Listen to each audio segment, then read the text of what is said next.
Le Premier ministre Jean-Marie Doré d'alors s'occuper des questions politiques et du retour à l'ordre constitutionnel. Tout est concentré dans les mains du CNRD. Aujourd'hui, c'est ça la grande différence.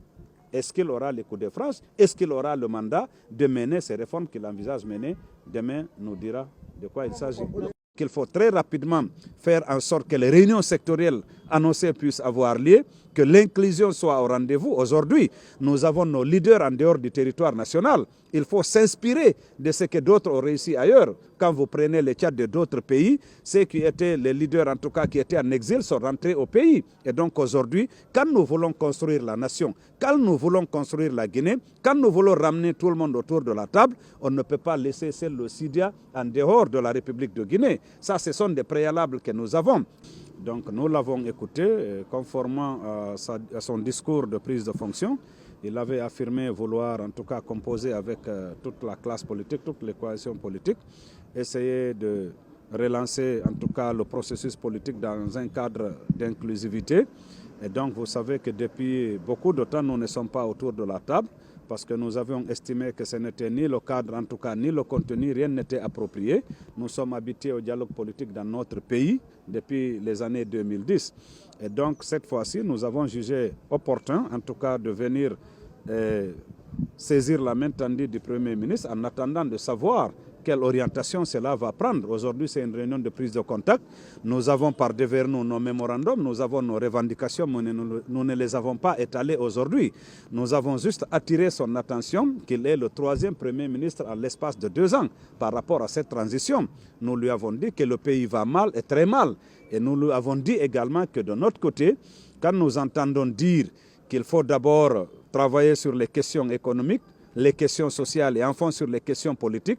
Moi, en tant qu'acteur politique, j'ai rappelé que les crises sociales et politiques sont nées de la crise sociale et économique, sont nées de la crise politique. Parce que s'il y avait réellement la volonté politique de travailler à retour diligent à l'ordre constitutionnel, nous n'allions pas connaître tous les soubresauts sociaux et économiques que nous vivons aujourd'hui. Et donc il faut très rapidement faire en sorte que les réunions sectorielles annoncées puissent avoir lieu, que l'inclusion soit au rendez-vous. Aujourd'hui, nous avons nos leaders en dehors du territoire national. Il faut s'inspirer de ce que d'autres ont réussi ailleurs. Quand vous prenez les cas de d'autres pays, ceux qui étaient les leaders, en tout cas qui étaient en exil, sont rentrés au pays. Et donc aujourd'hui, quand nous voulons construire la nation, quand nous voulons construire la Guinée, quand nous voulons ramener tout le monde autour de la table, on ne peut pas laisser seul le Sidia en dehors de la République de Guinée. Ça, ce sont des préalables que nous avons. Et de l'autre côté, ce que nous avons toujours réclamé, c'est qu'on ait un véritable dialogue, un dialogue fécond autour duquel nous allons rediscuter de cet agenda dynamique.